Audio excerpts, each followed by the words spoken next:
오늘 말씀 전해주실 우리 목사님은 김상철 목사님, 내가 사랑하는 교회 담임 목사님이시고 파이오니아 21 연구 소장님이시고 또 한국 기독교 영화제 위원장님이십니다.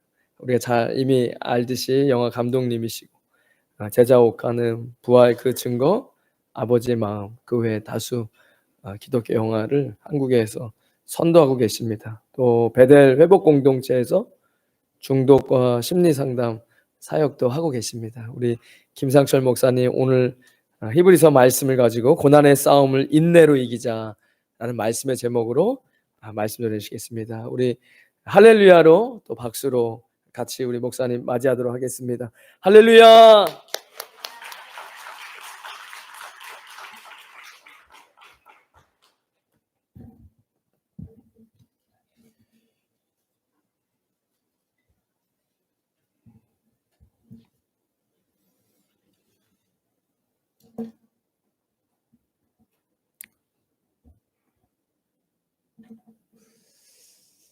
2007년도에 우리나라에 이제 좀 특별한 일들이 좀 있었습니다.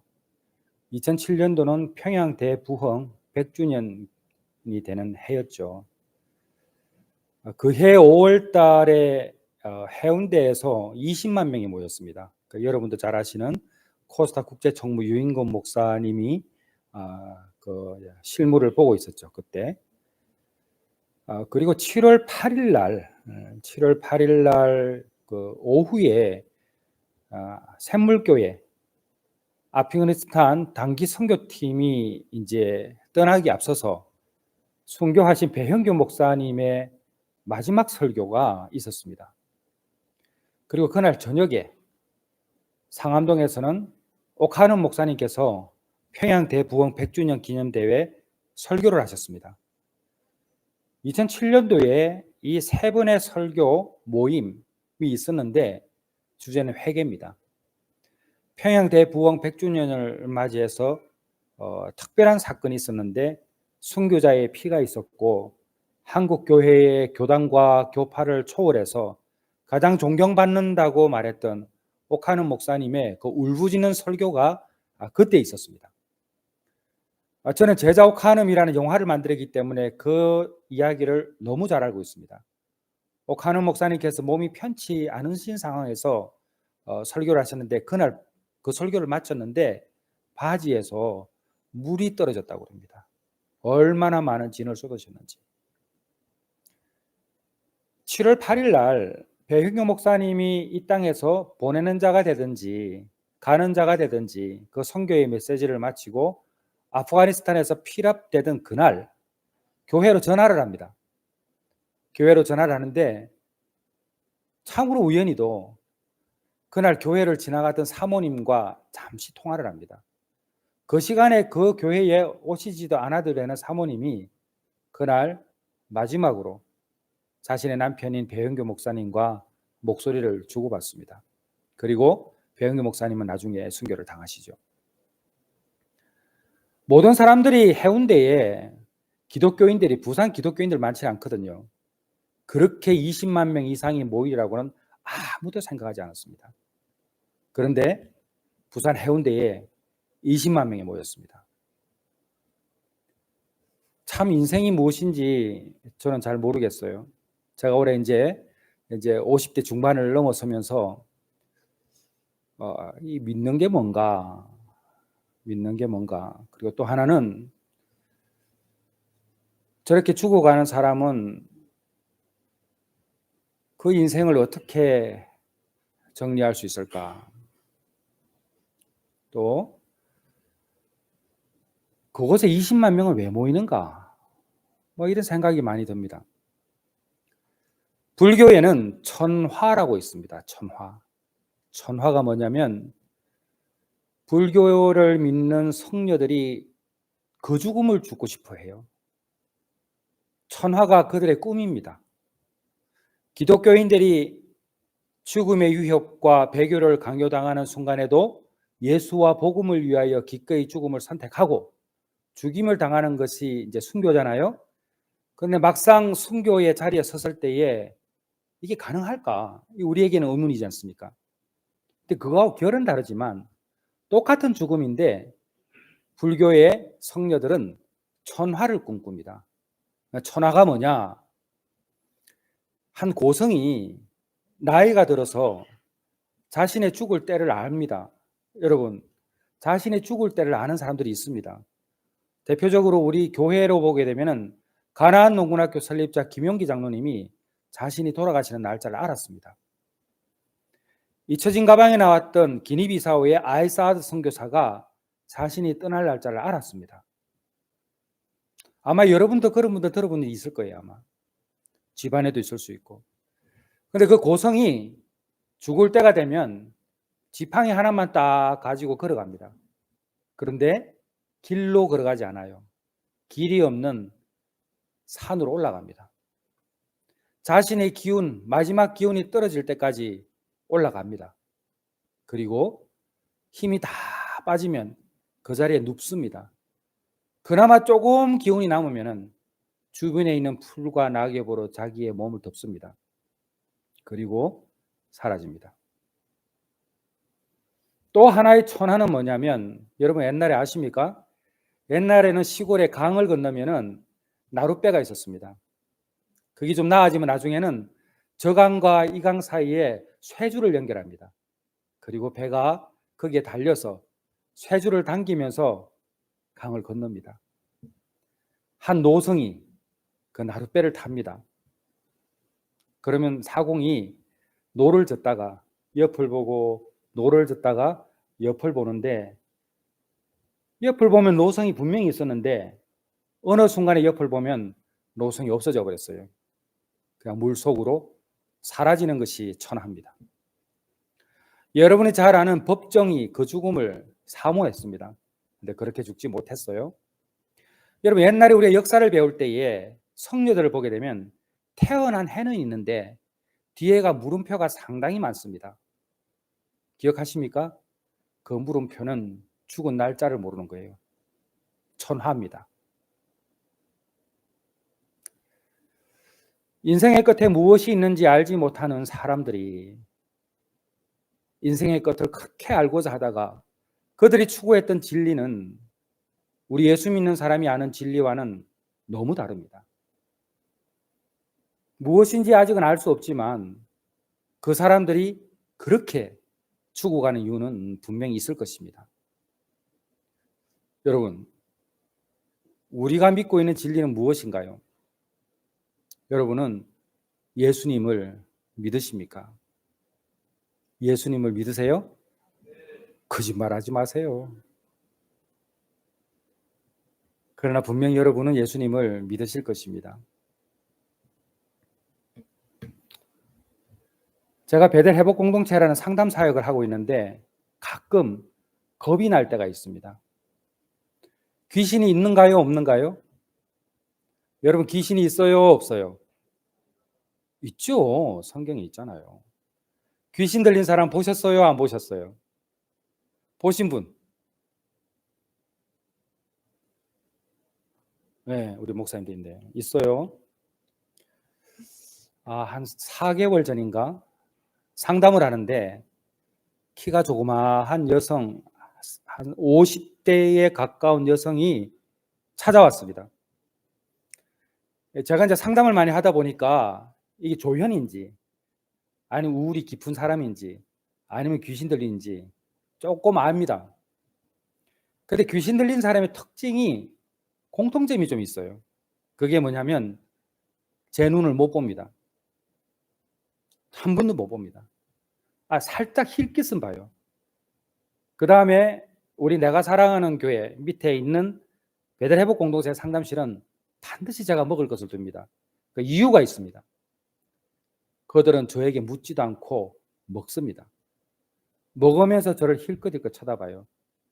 그러면 저는 아하, 문제가 있구나 단번에 느낍니다. 근데 그 여성은 제가 일정한 거리도 두거든요. 이 상담을 할 때에 보통 사람들은 그냥 그렇겠구나 생각하지만 절대 그렇지 않습니다. 거리도 일정 기간 덤벼들었을 때에 제가 피할 수 있는 공간이 있고요. 그 거리예요. 그 거리. 소파도 더 가까이 할 수 있는데 저희는 소파 그렇게 가까이 하지 않아요. 충분히. 다 이유가 있죠. 그리고 항상 앉으라는 자리에 제가 앉게 만듭니다. 근데 그분은 오자마자 먹어요. 먹는 것뿐만 아니라 힐끗 저를 쳐다봐요. 아하, 문제 있구나. 그러면서 하시는 말씀이, 목사님, 제가요 어디 광장에서요 옷을 벗고요 막 뛰어다녔어요. 여러분, 저기 역 같은 데 가게 되면 광장이 있죠. 거기서 벌거벗고 뛰어다니는 사람 이야기 가끔 들어보신 적 있습니까? 종종 있습니다. 자기가 그랬다는 거예요. 그리고 오는 사람을 다 손톱으로 핥겠다는 거예요. 잡히면 다 죽여버린다고 소리를 지르고 그랬다는 거예요. 그리고 먹어요. 또 힐끗 쳐다봐요. 먹으면서 힐끗 쳐다보고. 그래서 저는 가만히 듣고만 있는 거예요. 그러더니, 아세요? 그러니까 제가 어떻게 알아요? 자기가 10살이 되기 전에 아버지한테 너무 많이 맞아가지고 그 마당에 쫓겨 있을 때에 또 와서 또 때리더라는 거예요. 그리고 완전히 빤스만 입고 앉아 있는데 여자예요, 여자. 갑자기 그때부터 자기가 이상해지더래요. 제 생각에는 그때인 것 같아요. 한 30분, 40분을 혼자 그렇게 가만히 하고 하더라고요. 근데 제가 그때 뭐라고 그랬냐면, 저 눈을 못 쳐다보는 그 사람에게 얼마나 힘드셨어요? 그랬어요, 제가. 한마디 하지 않고 얼마나 힘드셨어요? 그 한마디 하는데 그렇게 웁디다. 계속 울더라고요. 저 그 이후에 이야기 한 적이 없어요. 그렇게 한참을 울더만은 목사님 저 갈게요 하면서 가시더라고요. 올 때는 잡아먹을처럼 같이 오더만은 갈 때는 조용히 사라졌습니다. 지금 그 이후로 만난 일이 없는데 제 마음에는 그분이 회복되지 않았을까라는 마음이 있어요. 뭐 때문에? 얼마나 힘드셨어요? 라는 그 한마디 때문에. 교회에 오는 모든 사람들은 자신이 가지고 있는 문제를 해결받기 위해 옵니다. 그게 경제적인 문제이든 질병의 문제이든 자식의 문제이든 부모의 문제이든 그 문제에 해결받기 위해서 교회로 왔던 사람들은 뜻하지 않은 선물을 받게 되죠. 그 선물은 예수 그리스도입니다. 나 예수님 믿기 위해서 교회에 왔다. 그 말 옳죠. 그러나 그 이면에는 내가 가지고 있는 문제를 해결받고 싶은 거예요. 그 해결되어야 돼요. 그 해결이 되어야지 하나님은 살아계신 분이고 내 믿음의 대상이 되는 거예요. 그런데 하나님은, 우리가 믿고 있다고 생각하는 그 하나님은 우리에게 때때로 많은 시간을 보내게 하세요. 그러니까 믿음이 있다는 말은 무슨 말일까? 어쩌면 오늘 본문이 그것을 설명하고 있을 수도 있습니다. 제가 자식이 4명입니다. 이제 여기 제가 가끔 오니까 이제 좀 제가 옛날 처음 설교한 게 제가 뭔지 알고 있거든요. 그것도 알고 있는데, 제 이제 큰애가 33살, 둘째가 31살, 셋째가 25살, 넷째가 10살입니다. 제 아내가 47에 애를 낳았어요. 그러니까 이제 그 10살짜리가 지금 잘 크고 있어요.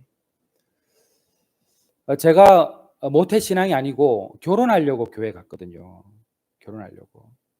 그러니까 집사람하고 연애할 때 자기와 사귀려면 교회로 와야 된다고 그랬어요. 그래서 제가, 제 고향이 경남 함양이고 또 경상도 사람이 가지고 있는 특징 중에 하나가 뭐냐면 곡간일이고 그 모태 이거 있잖아요. 그래서 제가 내가 사랑하는 사람과 사귀는데 왜 교회를 못 가나 해서 교회에 갔습니다. 저는 모태 신앙이 아니에요. 그리고 교회 가서 1년 열심히 다니고 결혼하고 또 교회 안 간 사람이에요. 그리고 김상철 목사 당신 언제 회심했어? 이렇게 물어보면 제가 거짓말을 못해요. 교회는 22살부터 다녔는데 김 목사 당신 언제 회심했어? 이래 물어보면 저는 40이라고 이야기합니다. 아니 목사님 그렇게 늦게 회심했어요? 늦게 회심하더라도 바로 믿는 게 중요하지 않겠습니까? 예수 믿는다고 하면서 예수 믿는 척하는 사람이 너무 많은데 그보다 불행한 사람이 누가 있겠습니까? 근데 40에 만났던 그 하나님은 저에게 하나하나 가르쳐 주신 것들이 꽤 많아요. 그 중에 하나가 어제 우리 황태한 대표님도 말씀하셨지만은 저에게도 기도입니다. 그래서 오늘 그런 이야기도 좀 나누면서 오늘 말씀을 전하겠습니다. 근데 제 아들이 셋째죠. 지금 25살 아들이 하루는 그러는 거예요. 아빠, 나는 예수님이 안 믿어져요. 그러는 거예요. 예수님이.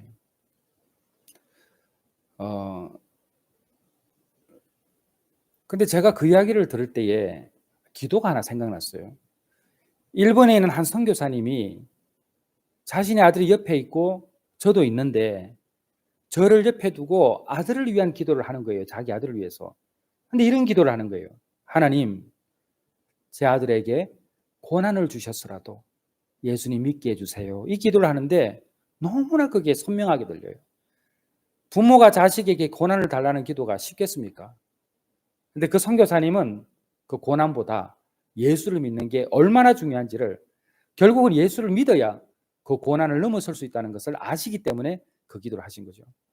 그 제 아들이 안 믿어진다고 하는 거예요. 그 오래된 일도 아니에요. 작년이에요. 그 어릴 때부터 목사인 아들로 태어나가지고 예배를 수도 없이 드리고 그렇게 했던 애가 안 믿어진다는 거예요. 그런데 하루는 이제 이용교 선교사님이 오셨어요. 이용교 선교사님은 저하고 그 부활이라는 책도 같이 썼습니다. 그 제 부활 그 전거에 출연도 하신 분이죠. 이 선교사님 오시면 꼭 저희 이제 저한테 와서 이제 교제를 합니다. 그래서 이런저런 이야기할 때 저희 교회 한 집사님이 질문을 드렸어요. 안 믿어진다고. 그런데 이용규 선교사님도 설명을 드리고 저도 했어요. 근데 우리 그 질문하신 집사님은 그게 답으로 오진 않았나 봐요. 근데 제 아들도 그 한 집사님이 질문을 하셨지만 저도 그게 있으니까 나름대로 고민을 했었으니까 저녁에 집에 왔는데 아빠 내가 답을 좀 해볼까요? 그러는 거예요. 너 안 믿잖아 그랬어요. 아 근데 고민을 했다는 거예요. 그러면서 이야기를 하는데 얘가 공부를 한 거예요. 그래서 너 지금 말한 걸 아빠한테 적어서 보내봐 해서 한 게 요건데 잠깐 읽어볼게요. 예수 믿지 않는 제 아들이 고민하고 쓴 글인데 공부도 하면서 쓴 글이에요. 첫째, 왜 인간은 항상 불안하고 불만족 상태일까? 인생의 목적이 부재하기 때문에 항상 불안한 상태이다. 그러나 만약 신이 존재한다면 종교를 가짐으로써 목적이 주어지므로 안정된 및 삶의 열정을 찾을 수 있다. 그러면 신은 존재하는가? 알 수 없다. 인간의 사고체계는 인과적 사고체계이다. 원인과 결과로 사건을 이해한다. 그러나 신은 그 자체로 원인이며 동시에 결과인 존재이다. 따라서 인간의 언어와 사고로 신을 이해하거나 확인할 수 있는 방법은 없다. 셋째, 인간이 가능한 영역은 이해의 영역까지 한계이고 확실한 믿음의 영역은 초월적 존재가 개입하여야 한다. 애초에 이성적으로 인간은 보이지 않는 것에 대한 확실한 믿음을 가질 수 없다. 넷째, 따라서 혼자 믿으려고 노력하는 행위는 맞지 않는 열쇠로 문을 열려고 하는 행위와 같다. 이 과정에서 나는 회의감과 무력감을 느꼈다. 문을 열려면 안에 있는 존재가 열어줄 수밖에 없다. 문이 열리는 순간은 믿음의 확신이 생기는 순간이다. 다섯째, 인간이 할 수 있는 최선의 결단은 계속 그 문 앞에 서 있을지 아니면 돌아설지이다. 여섯째, 그럼 어떻게 열린다는 보장도 없이 평생을 문이 열릴 때까지 기다릴 수 있나? 그리고 얘가 성경 하나를 인용했어요. 로마서 8장 24절. 보이는 소망은 소망이 아니니 보이는 것을 누가 바라리요. 애초에 믿음의 본질은 불확실성이다. 그래서 어렵다. 그래서 좁은 길이다. 아빠, 저의 공부하면서 내린 결론은 다음과 같습니다. 종교인들의 제1의 질문은 예수님을 믿을 것인가 아닌가가 아니라 믿게 되는 날까지 기다릴 것인가 아닌가이다. 왜냐하면 믿음은 인간의 결단으로 얻을 수 있는 것이 아니기 때문이다. 그럼 이렇게 했어요. 그래서 제가 이걸 들었는데 정리해서 받은 거예요. 그때 제가 제 아들이 얘 예수 잘 믿겠구나. 왜? 최소한 얘는 신앙에 대한 본질을 가지고 다투는 그 싸움을 하고 있다는 것을 제가 처음 발견했어요.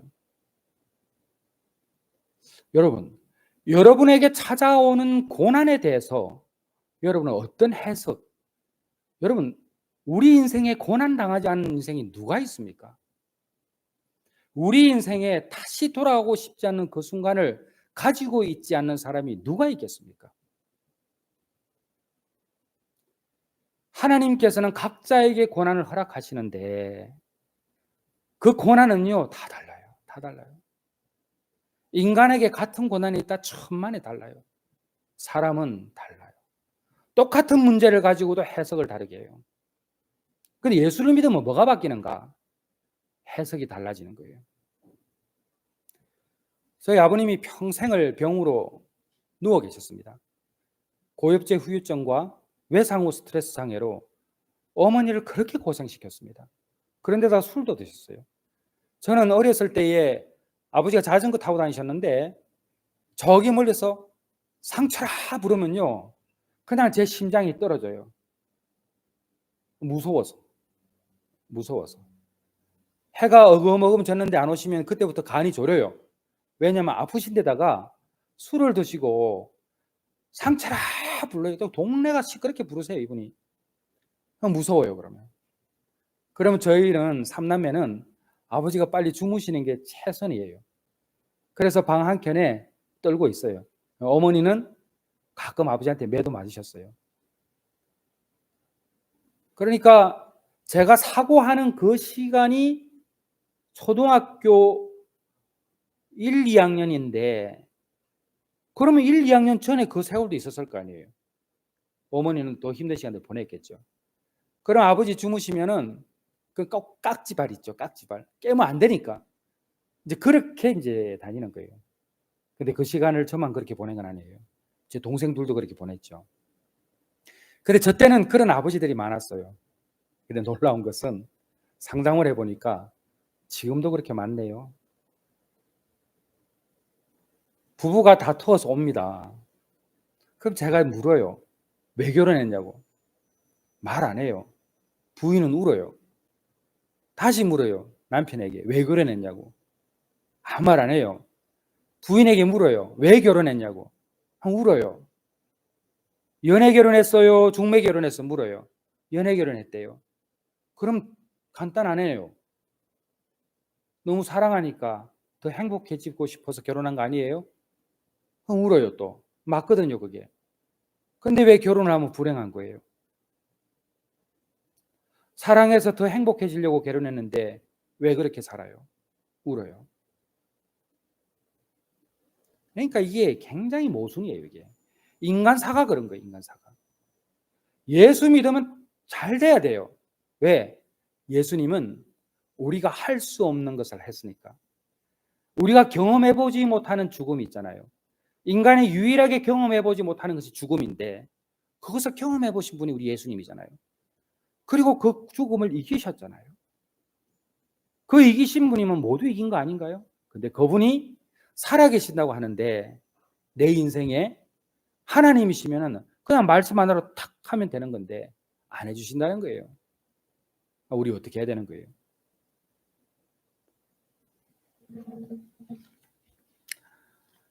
인생을 살아가면서 우리에게 찾아오는 이 고난들 우리는 정말 해석을 잘해야 됩니다. 근데 제가 4살 때인가 5살 때를 기억을 해요. 어머니가 젓가락을 집어 던졌는데 제 눈에 맞았어요. 근데 여러분 제가 이런 이야기 자주 해요. 제가 지금 기억하잖아요. 기억한다는 것은 상처잖아요. 그죠? 여러분 4살 때 5살 때 기억하세요? 그런 분 가끔 있어요? 대부분 기억 못해요.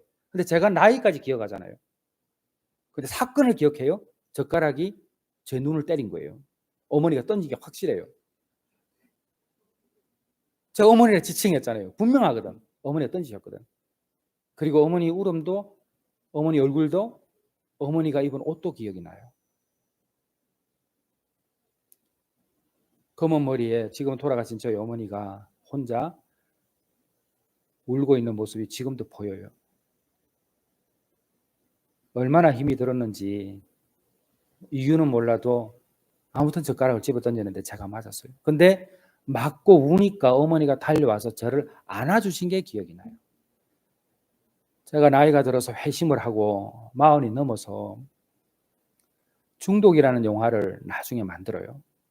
그때 한동대에 있는 신성만 교수님이 계십니다. 그분을 뵈러 가서 이런저런 이야기 나누는데, 그리고 이후에 김영건 목사라고 서울중독심리연구소에 계신 분이 계세요. 이제 이래저래 교제를 하는데 뭐 흔히 우리 상담사들은 이제 그런 걸 이야기를 자주 합니다만은 이런 이야기를 한 번 더 해주시더라고. 어렸을 때 받은 상처를 우리가 회복하기 위해서는 10살 때 예를 들은 거예요. 10살 때 받은 상처가 있으면, 부모로부터 받은 상처가 있으면 40살 때의 내가 그 시간으로 돌아가 보는 거예요. 그때 내가 10살 때에 바라보았던 그 사건을 40살인 내가 그 사건을 다시 한번 보게 되면 해석이 달라지는 거예요. 이해되지 않았던 부분들이 이해가 되고 보이지 않았던 분들이 보이는 거예요. 근데 제가 상담 사역을 하기 전부터, 그리고 사응당 사역 하면서 그 사건이 기억이 나면서 다시 해석이 되는 거예요. 어머니가 나를 향해서 던지신 게 아니라 벽을 향해서 던졌는데 그 젓가락이 튀어서 저를 때리는 것으로 딱 보이는 거예요. 그때 비로소 저는 저희 어머니가 더 이해가 되고 얼마나 힘드셨을까, 이게 저한테 들어왔습니다. 제가 해석을 잘한 거죠. 실제로 그랬는지 저랬는지는 알 수 없어요. 그러나 저는 지금 그렇게 해석이 됐고 그렇게 여러분에게 설명을 드립니다. 저희 어머니는 해석을 참 잘하신 분이세요. 평생을 고생시켰던 저희 아버지가 68세에 세상을 떠났습니다. 어머니 62세 때. 아버지 돌아가시고 나서 어머니께서 그 평생을 징그럽게 고생시킨 아버지가 마지막 일기장을 제가 보는데 아버지가 이렇게 써놨더라고요. 내 고향에 내가 묻힐 수 있을까? 너희 어머니에게 잘못한 게 너무 많다. 나는 좋은데 못 갈 것이다. 이게 아버지가 저한테 해주신 말씀이에요. 지나간 세월을 다 후회하시는 거예요. 그런데 그런 아버지가 너무 가엾은 거예요. 그래서 제가 사촌 형님들에게 요청을 해서 함양이 제 고향입니다. 경남 함양이. 거기에 이제 모셨어요. 아버지 일기에 그려져 있는 그 소원을 제가 이제 아들이 제가 그렇게 해드렸어요. 동생하고 같이. 근데 아버지 돌아가시고 나서 그 다음 주부터 어머니가요, 서울에 있었거든요. 매주 한 번씩 함양을 가는 거예요. 그게 5시간, 6시간 걸린 거예요, 버스 타고. 일주일에 한 번씩. 그리고 담배 끊지 못했던 아버지 담배 하나 딱 꽂아놓고요. 담배 딱 꺼지면 딱 끄고 올라옵니다. 그걸 6개월 하셨습니다. 그리고 암에 걸리셨어요. 그리고 1년 만에 세상 뜨셨습니다. 그리고 지금 아버지 옆에 있어요. 어머니는 아버지가 막 그렇게 고통스럽게 해도 제가 보는 한 저희 어머니는 저희 아버지를 마지막까지도 사랑하셨어요. 그렇게 미워하면 그렇게 가겠습니까? 꼴도 보기 싫지.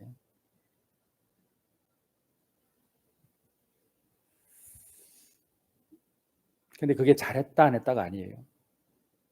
인간은 자기에게 좋은 방법으로 해석을 하는 거예요. 어머니는 그게 당신을 유일하게 살게 하는, 존재케 하는 목적이었음을 제가 알고 있습니다. 사랑하는 성도 여러분, 우리가 예수를 믿는다고 말하면서 우리가 고난이 찾아올 때에 저 사람이 저렇게 극복했다 해서 제가 저대로 해서 저래 되는 거 아니잖아요. 그렇죠? 왜? 저 사람은 나하고 다른데. 그래서 우리가 예수를 믿으면 하나님께서는 나에게 합당한 여러 가지의 방법들을 행하세요. 하나님의 섭리죠. 하나님의 섭리라는 것은 오늘 제가 대학교 학생 아이들이 있는 곳에서 여기까지 왔잖아요. 그 섭리가 뭐냐? 그 지역을 제가 어딘지는 몰라도 그 학교의 체육관에서 여기까지 왔잖아요. 요 중간 과정이 섭리예요, 섭리. 이 섭리. 이게 하나님께서는 각자에게 섭리하시는 거죠. 섭리하시는 거예요. 그 섭리하시는 과정을 통해서 우리가 하나님과 좀 더 가까워지는 것입니다. 자, 그래서 우리에게 찾아오는 이 고난을 우리가 잘 해석하기 위해서 딱 하나가 우선적으로 필요한 게 있습니다. 그게 뭐냐면은 해석을 잘하는데 초기 해석을 잘해야 됩니다. 그걸 초두 효과라고 부릅니다. 초두 효과라는 것은 초기 정보가 후기 정보보다 중요하다는 말이에요. 사람을 평가하거나 이야기할 때에 부정적인 것을 먼저 말하고 긍정적인 것을 나중에 말하는 사람들이 있습니다. 그러니까 이런 사람은 마음의 문이 닫혀서 부정적인 말을 먼저 듣게 되면요, 다른 말을 해도 잘 안 들어요. 잘 안 들어요. 그 애기들도 마찬가지잖아요. 살살 달래면 말 듣잖아요. 처음부터 혼내면요, 절대 안 들어요.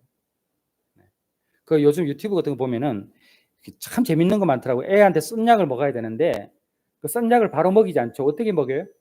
단 걸 먹어요. 계속. 그러니까 쪽쪽할 때 다른 거 하나 뭐 지도 모르게 먹어버려요. 이게. 그리고 이제 하잖아요. 이제 그런 것처럼.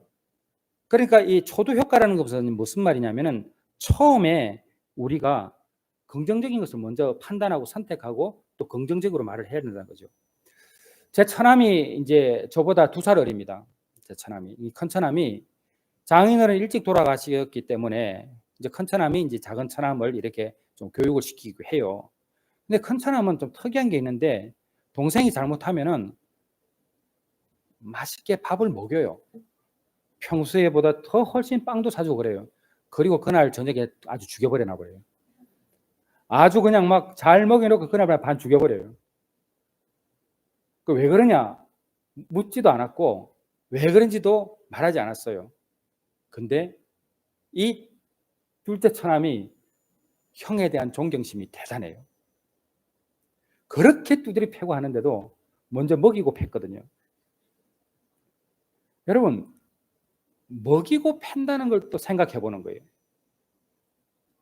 제가 이어령 교수님을 마지막 뵀을 때, 송 교수님 계셨을 때가 한번 했지만은, 제가 이어령 교수님과 헤어질 때 이 교수님이 목사님 걸어 다니세요 말씀하셨어요. 그래서 저는 그게 살 빼라는 소리인 줄 알았어요. 근데 그거는 그게 아니라 목사님 걸어 다니면 생각할 수 있어요 라고 말씀하셨어요. 생각하는 게 중요한 거예요. 그러니까 여러분 예수를 믿어도요, 생각해야 돼요. 세상 생각을 하는 게 아니라 내가 믿고 있는 예수님과의 친밀한 교제 가운데 그분을 생각하는 게 있어요. 이 상황을 예수님은 어떻게 생각하실까? 나의 이 감정을 우리 예수님은 어떻게 생각하실까? 나의 이 판단을 예수님은 어떻게 생각하실까? 생각하는 거예요. 그때 생각해 보는 거예요. 얘가 얘를 두드려 팰 때 음식을 먹인다? 이거 사랑 없으면 불가능한 거예요. 그렇잖아요? 내가 너를 먼저 아끼고 사랑한다는 표현을 먹을 것을 주고 그리고 네가 잘못했으니까 매를 든 거죠. 여러분 이건 굉장히 지혜로운 겁니다. 근데 성경에도 보게 되면 하나님께서는 먼저 칭찬하는 모습을 볼 수 있습니다. 계시록에 나오는 7교회에 대하여 예수님은 항상 칭찬할 것을 먼저 말씀하시고 그 다음에 책망을 하시는 것을 볼 수 있습니다. 사도 바울도 그의 편지에 보게 되면 사람을 거명할 때 항상 수식어를 붙여서 했는데 그 수식어가 그 사람을 칭찬하는 말로 한 명 한 명을 지칭하고 있습니다. 로마서 16장을 보게 되면 그리스도의 신실한 일꾼, 천 맺은 열매, 수고 많이 한 자 이렇게 이름 앞에 칭찬으로 시작하고 있습니다. 그리고 바울 서신을 보게 되면 모든 사람들 앞에 칭찬을 먼저 언급하고 있습니다. 이게 예수 믿는 사람에 대한 해석이고 사람에 대한 언어의 예법입니다. 누가 누구를 비판할 수 있습니까? 누가 누구를 판단할 수 있습니까? 우리는 모두가 예외 없이 하나님으로부터 존귀하게 여김받는 그런 하나님의 사람들인데 그 한 피조물에 관한 우리가 그 고결하고 값진 영혼에 대해서 심지어는 내가 가장 사랑해야 되는 사람들한테도 남편 아내 사랑해야 되는 거 아니에요? 아내가 남편 사랑해야 되는 거 아니에요? 부모가 자식 사랑해야 되는 거 아니에요? 자식이 부모 사랑해야 되는 거 맞죠? 그런데 그 가장 가까이 갈 사랑을 주지 못하는 그 편협한 예수 믿는 사람들이 이 땅에 부지기수로 많다는 거예요. 도대체 예수님은 어디 계시기 때문에 우리는 도대체 어떤 생각을 하면서 살아가고 있는지 그렇게 천박하게 우리도 예수를 믿고 있는 거예요. 예수 믿으면 천국 가. 여기가 하나님의 나라이기 때문에 잘 살아야 돼. 맞아요. 모든 전제 가운데 가장 중요한 것은 사람이 사람을 대하는 긍휼함이 있을 때 모든 것이 빛이 나는 겁니다. 예수님도 생전에 각 사람을 지칭하실 때 한 사람 한 사람의 특징까지 살려서 그 사람에 대하여 극대화하면서 칭찬하는 것을 볼 수 있습니다. 마태복음 8장 10절에 이스라엘 중에 이만한 믿음을 보지 못했다. 마태복음 15장 28절에 내 믿음이 크도다. 요한복음 2장 47절에 내 속에 간사한 것이 없도다. 예수님이 말씀하신 거예요. 이 예수님의 이러한 표현을 여러분 생각해 보셨습니까? 여러분이 매일 묵상하는 그 말씀을 생각해 보셨습니까?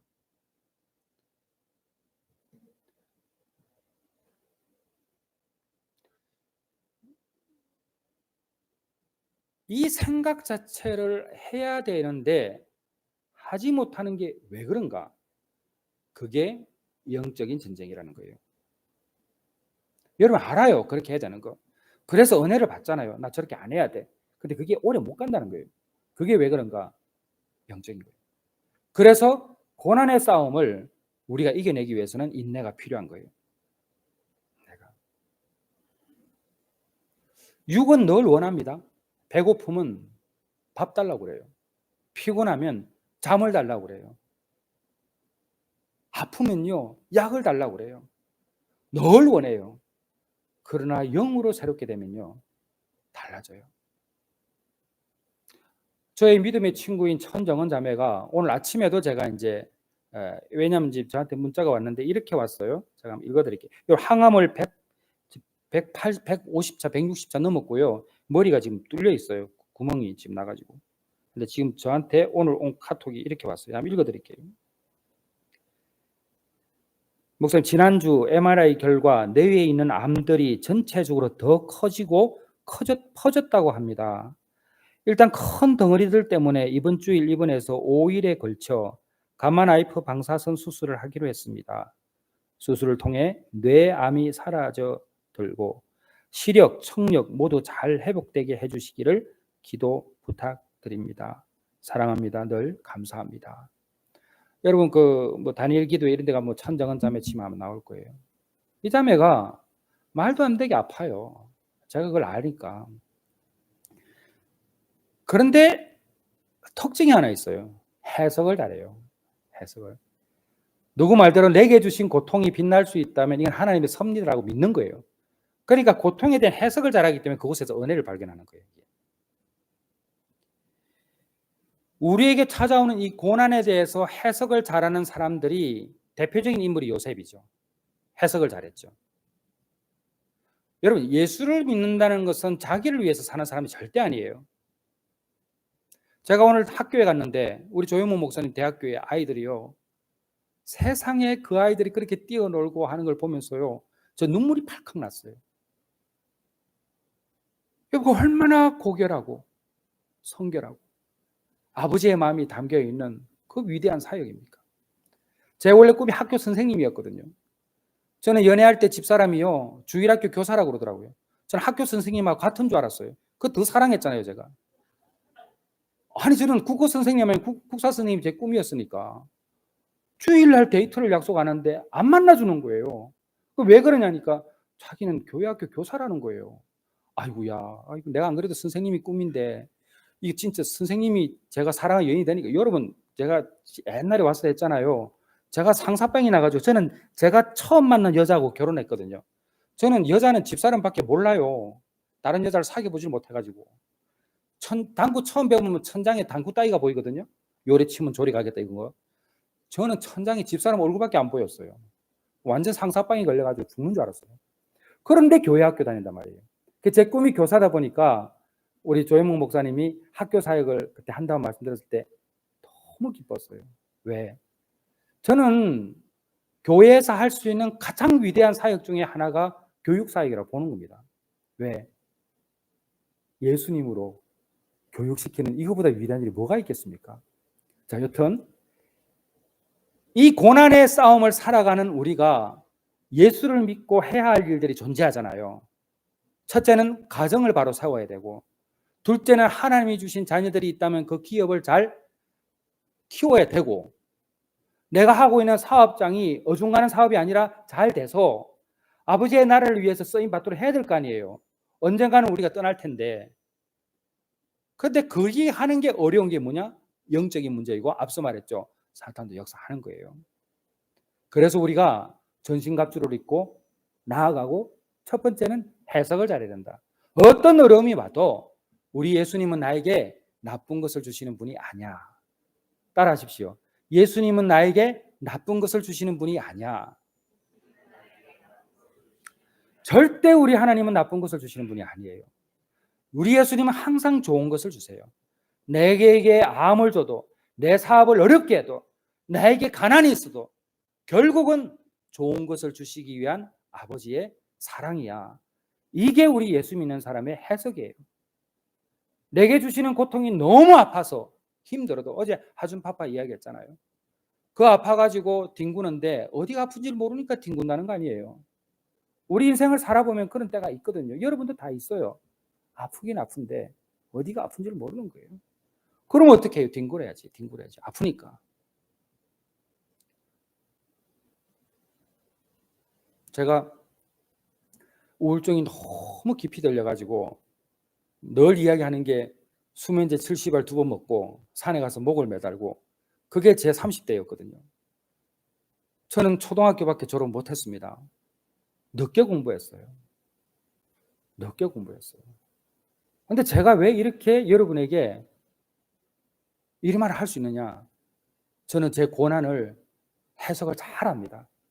하나님께서 나에게 제가요, 꿈이 학교 선생님이었잖아요.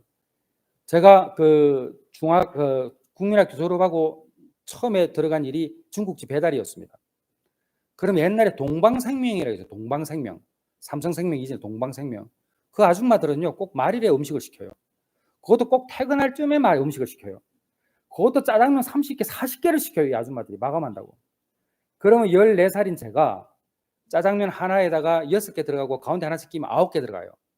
그리고 4개짜리 넣으면 4개 들어가는데 가운데 하나 넣으면 6개 들어가요. 그러면 15개를 메고 동방생명 4층으로 올라가는 거예요.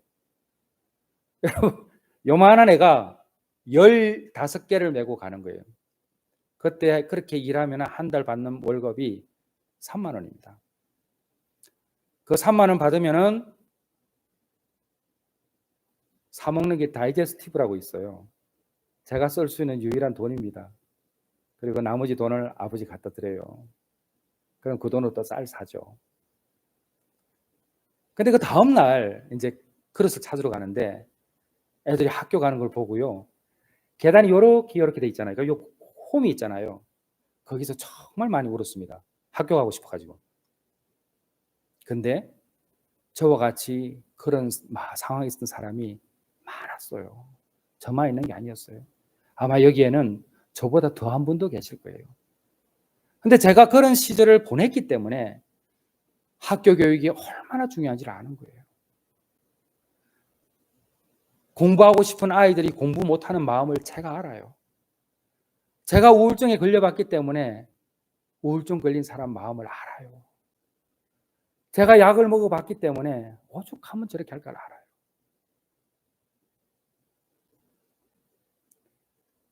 그러니까 저를 드러내는 게 아니라 저같이 못 배우고 아무것도 없고 정말 진짜 예수님 아니면 쓸데기도 없는 제가 그나마 이렇게 조그맣게 영화도 좀 만들고 좀 어려운 사람 도울 수 있고 한 게 왜 그런가요? 제가 제 인생을 학대하지 않았어요. 저는 그것이 제 사역을 위한 가장 중요한 원천임을 제가 알았기 때문에 그래요. 그래서 성경은 늘 이야기합니다. 너희에게 인내가 필요하면 하나님의 뜻을 행한 후에 그 약속하신 상급을 받기 위함이라.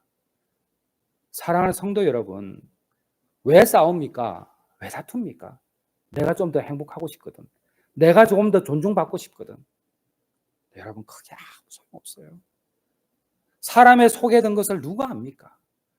예수님도 기적과 이적을 베푸신 이후에 사람들이 몰려올 때 요한복음 2장 가봅시다. 요한복음 2장 한번 찾아봅시다. 여러분, 요한복음 2장 한번 찾아보세요. 마지막 절.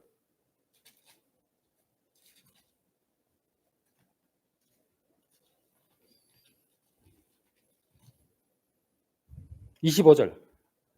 자, 23절부터 있습니다. 합독이 합니다. 요한복음 2장 23절에서 25절. 자, 시작. 6월절에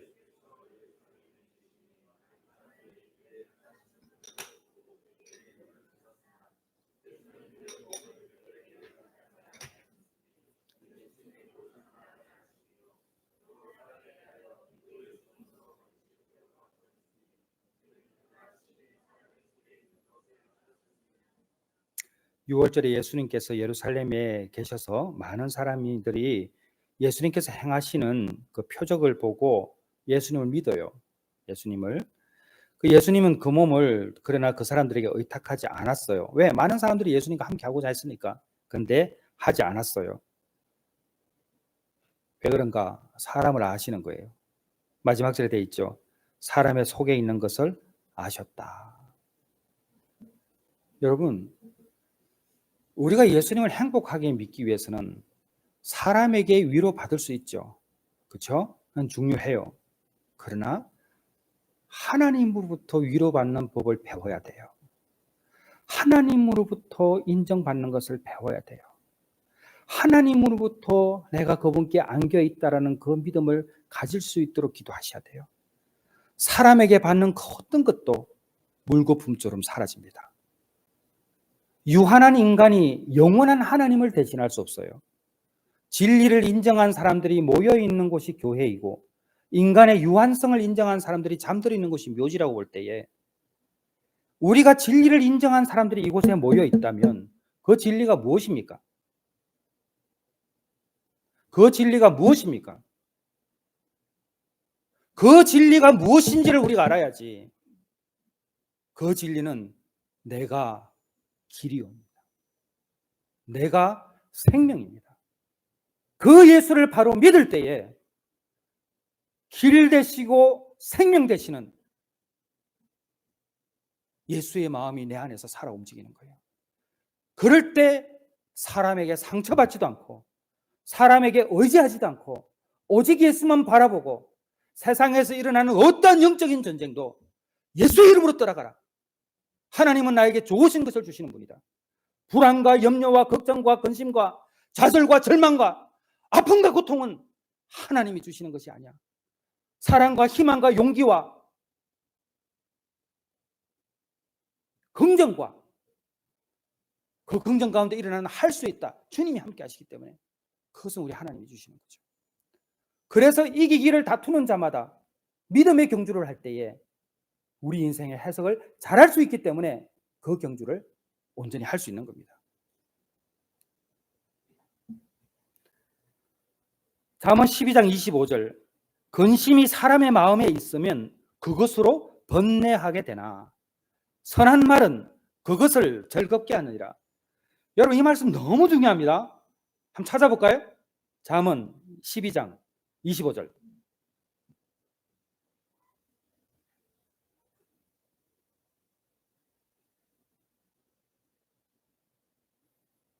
잠언 12장 25절 여러분 꼭 이 말씀 기억해야 됩니다. 자, 함께 합독하겠습니다. 자, 시작.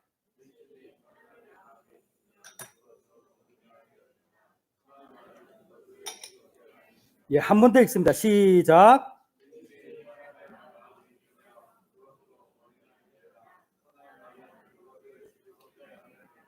근심이 사람의 마음에 있으면 그것으로 무엇으로 근심으로 번뇌하게 되나 선한 말은 무엇을 즐겁게 한다? 근심을 고통이 오와라. 고통이 오와라. 절망이 오와라. 내가 이겨낼 거야. 슬픔이여 와라. 내가 웃어주마. 선한 말은 예수의 마음을 가지고 대하는 태도입니다. 어제 강사로 왔으니까 한 번 더 언급하면 그 황 대표가 그 생일날 그 하준 엄마하고 다퉈가지고 편지 쓰다가 감사글을 하다니까 뭐 많이 나왔다고 그러잖아요. 그 가서 이마에 뽀뽀했다고 그러더라고요. 하여튼 걔들은 좀 비정상이에요. 과하게 사랑해. 그래도 얼마나 좋긴 해죠. 근데 그게 지혜로워요. 우리에게 얼마나 용기가 없느냐면은 미안하다는 말을 못해요. 비겁해요. 진짜 사랑하는 사람에게는요, 미안하다는 말을 할 수 있어야 돼요. 왜? 내가 사랑하는 사람이니까. 제 아들이 25살입니다. 중학교 때에 이놈이 말을 좀 안 들었어요. 근데 사실 이게 말 잘 들어요. 그래서 제가 목사다 보니까 제 자녀에게 원하는 기준이 있어요. 제가 굉장히 또 가부장적이고 그러다 보니까 제 아이에게 너 그러면 안 돼. 이렇게 하면 되는데 이놈 손찌검을 좀 했어요. 제가 좀 과하게 손찌검을 좀 했어요. 그 손찌검을 했는데 그 어린 것이 그 아빠의 손찌검을 맞고 있었던 거 아니에요? 제가 옛날에 맞았던 것처럼. 여러분 제가 막 이렇게 한 거 아니에요? 하여튼 그래 맞은 거예요. 그리고 이 아이가 이제 고등학교를 이제 그 대안학교를 다녔어요. 그리고 이제 대학 시험을 이제 보는 이런 과정에서 제가 내 아이에게 미안하다는 이야기를 왜냐면 저한테 마음이 걸려 있으니까. 그래서 제가 제 아들에게 두일아 그때 아빠가 너한테 너 어렸을 때 중학교 때 그 한 거 미안해 그랬더니 괜찮지 그랬어요. 그 괜찮다는 말은 너 뭐 그게 네 인생에 큰 영향 없는 거지 괜찮지 했더니 걔가 무슨 말을 하냐면은 아빠가 괜찮다고 해서 제가 괜찮은 게 아니잖아요 그러는 거예요.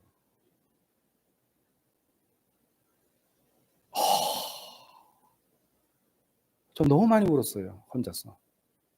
미안했어. 맞다.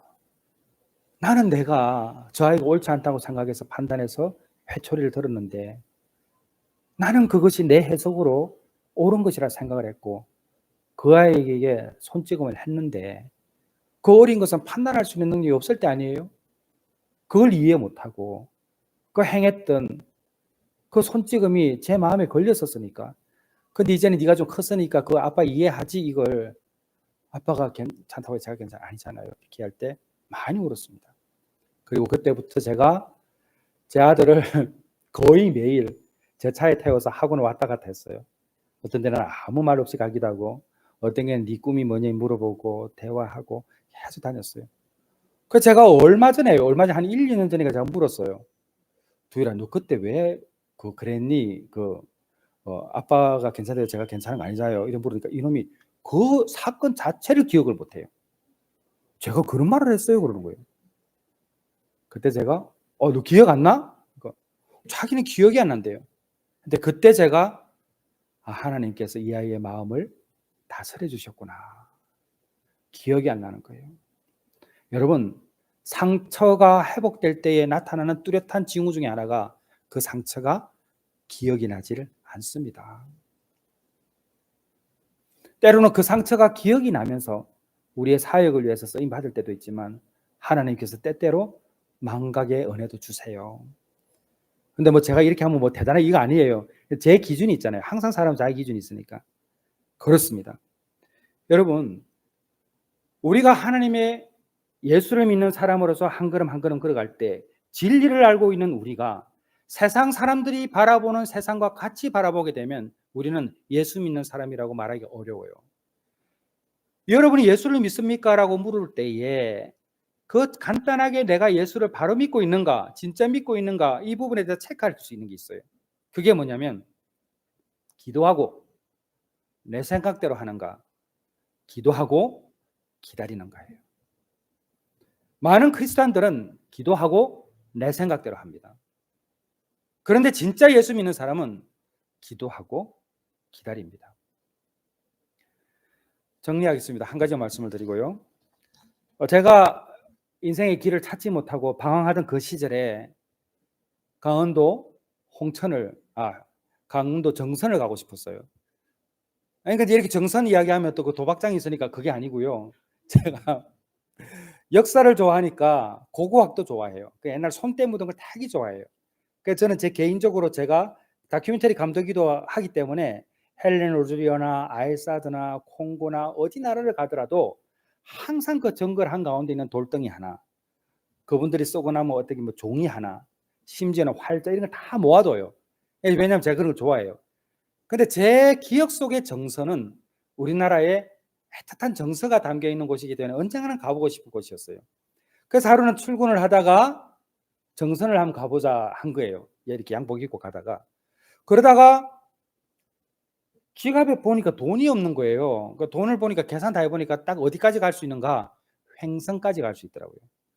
근데 그때는 제가 마음의 병이 좀 깊이 있고 좀 염세주의자이고 막 이런 게 우울증이 있다 보니까 제가 이제 간 거예요. 그래 갔는데 횡성에서 딱 내리자마자 다시 걸어가는 거예요. 어디로? 집으로. 그럼 제가 미쳤어요? 안 미쳤어요? 네? 서울에서 횡성까지 와가지고 거기서 걸어서 서울까지 가는 거예요. 미쳐도 단단히 미쳤죠. 근데 제 귀에 들리는 소리가 있어요. 너 넥타이 있잖아. 너 넥타이 있잖아.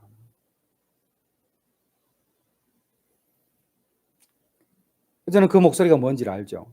그런데 너 넥타이 있잖아라는 이 소리가 들릴 때에 저기 십자가가 하나 보입니다. 그 십자가를 보고 걸어가니 초원 감리교회가 있었어요. 그 교회는 지금도 있습니다. 그 교회에 가서 양복 입은 사람이 찾아오니 김효창 목사님이 이상하죠. 그 밤에 양복 입은 사람이 와가지고 그 하룻밤 그 교회 예배당에서 기도하고 머물다 가고자 하니까 전화번호를 가르쳐 달래요. 그래서 제가 전화번호를 가르쳐 줬어요. 그 목사님이 집으로 전화하는 거예요. 그 집사람 기가 막히죠. 출근한 사람이 그 왜 가 있냐는 거예요. 이게. 집사람이 목사님 좀 도와주세요. 제 남편. 그렇게 해서 이제 제가 딱 앉아 있는데 목사님이 밥을 챙겨 주셨어요. 밥을 먹는데 목사님이 그 사택에서 밥을 먹는데 첫 마디가 그때 제 집사였어요. 집사님, 저희 교회에 귀가 안 들리는 분이 한 분 계십니다. 근데 이분이 하루는 저를 찾아와서 100일 작전 기도를 하면 꼭 귀가 나올 것 같으니까 목사님 기도해 주세요 한 거예요. 그 목사님이 함께 기도하십시다 그런 거예요. 그리고 기도했답니다. 매일 눈이 와도 비가 그냥 막 날씨가 안 추워도 그냥 와서 기도한 거예요. 100일 동안 계속. 근데 100일이 돼도 응답 안 되는 거예요. 근데 이분이 이 여성이 100하루, 102일, 103일 계속 나와서 기도한 거예요. 근데 103일째 되는 날 기도하고 집에 가서 아궁이에 불을 지피는데 귀에서 피가 터져버린 거예요. 그리고 소리가 들린 거예요. 그리고 목사님이 그 이야기를 해주시는 거예요. 덧붙여 주시는 말씀이 기도는 끝까지 하는 겁니다. 거기까지가 그분하고의 인연이었습니다. 그리고 그날 새벽에 다음날 새벽에 예배당에서 잠을 자는데 할아버지 할머니들 다 나와가지고 기도하는 거예요. 근데 목사님이 저 뒤에 누워있는 저 젊은이를 위해서 우리 함께 중보기도 합시다 그러더라고요. 그러니까 제가 누워가지고 그 중보기도를 들은 거예요. 정말 할아버지 할머니들이 많이 오셨어요. 그리고 아침에 목사님께 인사드리고 횡성 터미널에 있는데 한 중년 여성이 제 앞에 딱 서더만은 첫 마디가 혹시 오늘 초원감리교회에 새벽에 계시지 않았어요? 그러는 거예요. 그래서 제가 예 그러니까 그러면 차 시간이 좀 남았으니까 제가 드릴 말씀이 있어요. 그러면서 하시는 말씀이 실은요 제가 얼마 전까지요 귀가 안 들렸어요 그런 거예요. 그러면서 전날 목사님이 말씀하셨던 그분이 그 교회에서 30분 정도 떨어진 그 횡성 터미널에서 우연히 만나가지고 자기 귀나한 걸 말하는데 전날 들은 이야기예요. 그렇게 해서 돌아왔고 10여 년이 훨씬 지나가지고 제가 목사가 됐습니다. 목사가 되어가지고 첫 번째 외부 집회한 게 수영로 교회입니다. 수영로 교회에서 전도 세미나가 있었어요. 기독교 전문 훈련센터라고 해서 제가 강사로 갔는데 그 세미나를 마쳤는데 사례비를 30만 원을 주더라고요. 제가 첫 사례비 받은 게 30만 원 받았습니다.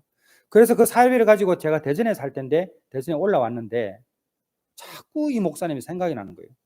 그래서 이 30만 원을 목사님을 드려야 되겠다 생각을 하고 준비하는데 아무리 생각해도 30만 원 좀 많은 거예요. 그래서 제가 10만 원은 내가 쓰고 20만 원만 드려야 되겠다. 그렇게 해서 20만 원을 봉투에 딱 가지고 이제 횡성으로 갔어요. 그래서 횡성으로 가서 이제 총원감리교회 갔는데 교회는 있는데 목사님이 바뀐 거예요. 근데 이 감리교회가 이 조직이 잘 돼 있어서 어디 간지를 압니다.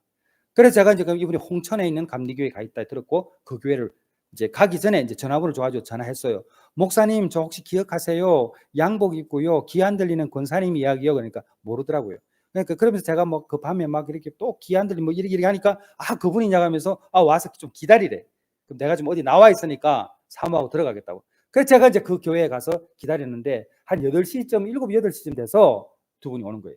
그래서 사택으로 들어오라고 그래서 가서 인사를 드리고 그 20만 원 봉투를 넣어서 목사님 때문에 제가 이제 지금 목사가 됐고 제가 오늘 첫 사례비를 받았는데 사모님하고 꼭 식사 한번 하세요 드렸어요. 그랬더니 목사님도 오시고 사모님도 오시는 거예요. 그리고 목사님이 하시는 말씀이 그때 제가 만나고 떠난 이후에 이분이 그 교회에서도 쫓겨났고 다른 교회 다니면 사기당하고 또 교회 가면 쫓겨나고 또 가면 사기당하고 지금은 이 교회도 며칠 후면 또 나가야 되는 거예요. 그러니까 이분이 나는 목사 자격이 없구나. 이제는 목회 그만하고 이제는 사모하고 살 집을 알아보고 있는 중이었어요. 그런데 제가 간 거예요. 목사님과 사모님이 우시면서 뭐라고 했으냐. 하나님께서 나는 내가 목사 자격이 없다고 생각을 했는데 나 때문에 변화받은 한 사람이 여기까지 와가지고 이 마음을 전하는 것을 보고 너 목사 자격이 있어. 이렇게 위로하시는구나. 이렇게 하면서 우시는 거예요. 제가 그날 밤에 돌아오면서 무슨 생각을 하지 아십니까? 이야, 우리 하나님 진짜 대단하시다. 10여 년 훨씬 전에는 김효창 목사 통해서 김상철 은혜받게 하시고 10여 년 훨씬 후에는 김상철 목사 통해서 김효창 목사 은혜받게 하시고 하나님께서 섭리하셨구나. 우리는 평면의 시각만 이해하는데 하나님께서는 입체적으로 보시고 우리가 알지 못하는 그 미래까지도 모두 아시는 분이기 때문에 그렇게 하시는구나.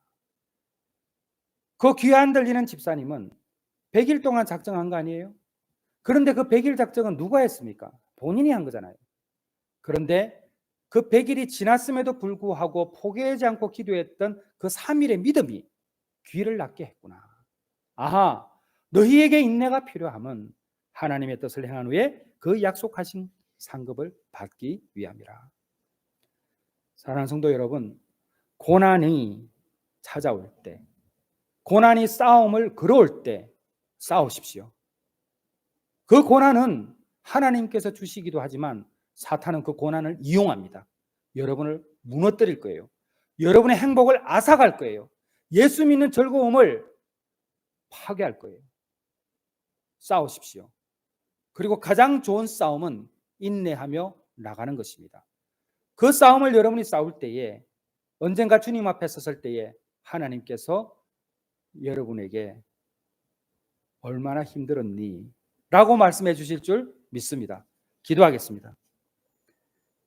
하나님 아버지, 근심이 사람의 마음에 있으면 그것으로 번뇌하게 되지만 선한 말은 그것을 즐겁게 한다고 말씀하셨습니다.